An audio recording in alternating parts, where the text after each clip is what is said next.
What's actually just as important as learning to make smoothies is learning to fit them into your routine.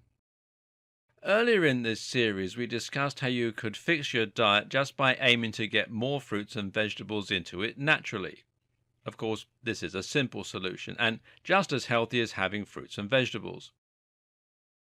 The problem, as we saw, was that a lot of people struggle to fit that into their routine. They start out with good intentions, but it only takes a long day at work for cooking a meal to be off the table. Pun very much intended.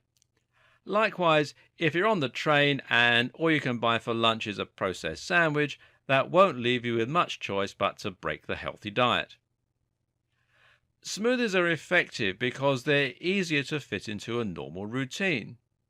But they're not perfectly easy, and from time to time you'll find that they can still seem like too much work, too much mess, and too much effort. This is particularly true considering that you don't just have to make the smoothie, but you also have to clean the smoothie maker, you have to source the fruits and vegetables, and generally put a lot of time and work into preparing them. And they're expensive. The objective here, then, is to make sure we're set up to win. You need to make sure that it's easier to stick with your smoothie plan than it is to cheat on it and skip them. And this video will help you to do exactly that. Now, the first thing to do to minimize the amount of work you have for yourself is by using the right equipment. Front and center is that smoothie maker itself. A good smoothie maker, blender, food processor, or juicer should be highly powerful. You want to have the confidence of knowing that you can throw in any combination of fruits and vegetables, within reason, and it won't break or get stuck in the process. You want it to be fast, and you want it to not make a mess. What's also very important, though, is that you have to minimize the amount of washing up you have to do for yourself. The big problem here is that smoothie makers are often very inconvenient to wash and clean. This is true in particular thanks to their blades, which are awkward to reach and which rotate when you try to grip them. These factors combine to make cleaning out your blenders a right royal nightmare. Fortunately, some newer models have been designed with this in mind and feature blades that are easy to remove or which don't come into direct contact with the pulp and thereby stay cleaner. Another handy feature is the ability to remove the top of your blender and go. The first product to get famous for doing this was the NutriBullet, but its popularity has spawned countless copycats. The idea is simply that you have a blender and a water bottle combined in a single product, meaning that you don't have a separate glass to wash up.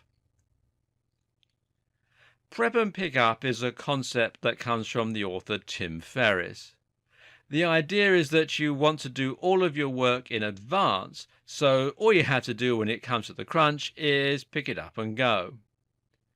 In our case, this means you're going to prepare your smoothie at the start of the week and then drink it throughout the week. One way to do this is just to make huge quantities of your smoothies on a Sunday and then store them in bottles in the fridge. Each morning you can simply grab a bottle and go without having to actually labor over it then and there. Some people also find it helpful to freeze the fruits themselves before dropping them into the blender. This is a great choice because it allows them to buy in bulk up front and then not worry about ripening. Keep in mind, though, that ripe fruit is less of an issue when it's being blended anyway. You can also make your life a little easier by ordering your fruits and vegetables online.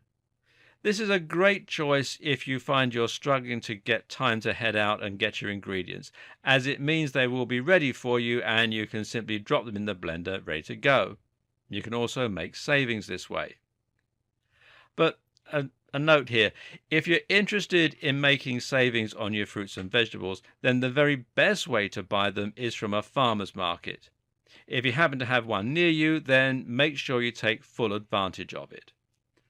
You can also make your smoothies a little easier in numerous other ways.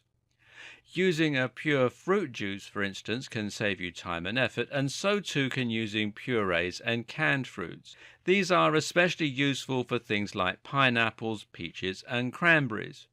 Why? Because those ingredients are particularly difficult to prepare and involve a lot of peeling and de-seeding. By using a tinned fruit, you have it ready to go in a form that is soft and easy to blend. If you really don't have time to make your own smoothies, should you be tempted by store-bought smoothies? Is this a good way to get your ingredients without spending time? Well, the answer is yes and no. Of course, making your own smoothie gives you tighter control over the ingredients. It saves you a lot of money, and all in all, it's a smarter choice. While buying a store-bought smoothie might not sound like a lot of money, perhaps setting you back $2.50 a day, it will quickly add up, and that is actually $17.50 a week, $70 a month, and around $840 a year. But then again, if you normally get a coffee every morning, then you can swap it for a smoothie and spend just as much while getting health benefits instead of fueling yourself with that wired feeling that you get from coffee. If buying smoothies in town is the only way you can stick with it, then it's money well spent. But do be very careful to check the ingredients thoroughly. Just because the makers brag about how many whole fresh fruits they put in, that doesn't mean they haven't also flooded it with sugar, additives, and other things. Do your research carefully.